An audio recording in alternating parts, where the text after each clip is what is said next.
My first couple of years in the School of Architecture, I was the only Black person there.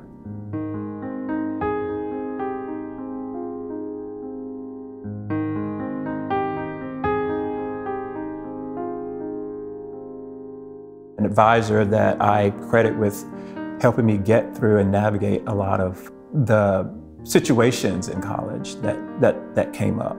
Her name was Betty Finley, and she was an advisor at the School of Architecture. And I had a particular professor who, to put it just bluntly, he was a racist.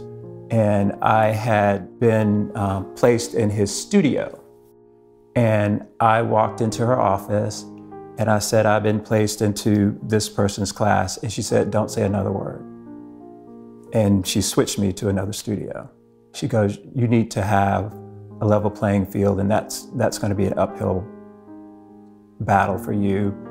And I want you to succeed.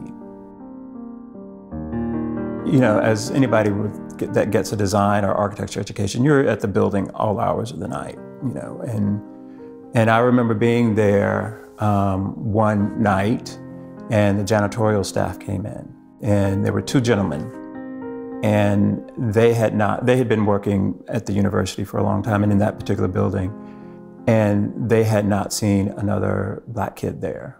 These were African-American gentlemen, Black gentlemen, and they would, you know, engage me and ask me about, you know, what we were doing there.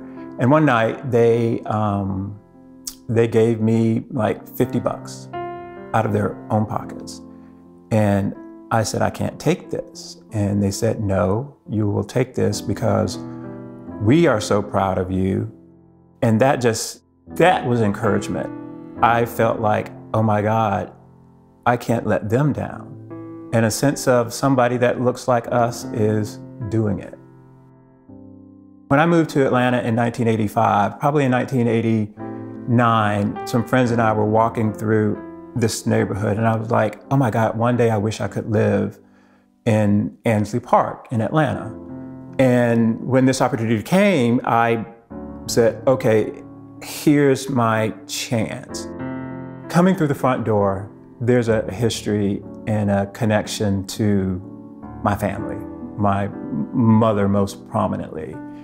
And placing her there as the matriarch of the house, I hope that's communicating something about me and the way that I feel about making connections and being just close to people.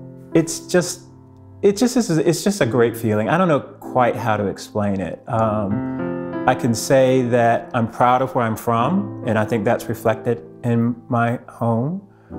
But I'm also proud of what I've learned to help me create this environment. I shared a story, hypothetically, that if I were walking from my office through this neighborhood, I fully expect one day, not premeditating it, but I fully expect and would not be surprised by someone stopping me saying, where are you going? Who are you? Why are you here? If not something worse. I won't be surprised. I'll be hurt, I'll be angry, I'll be all those emotions, but I wouldn't be surprised. Always in the back of my mind, I think it's always in the back of any Black person's mind or minority person's mind, anything could happen at any moment. When the incidents with George Floyd and Breonna Taylor, for me as an African American, that took me back to a place that I had thought. I will tell you this, every minority knows that things aren't just exponentially better, but there has been probably more tolerance.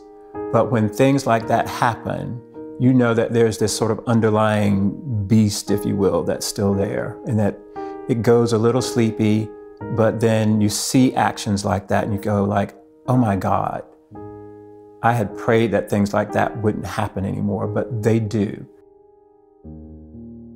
what is going on here? Why is this animosity still so prevalent?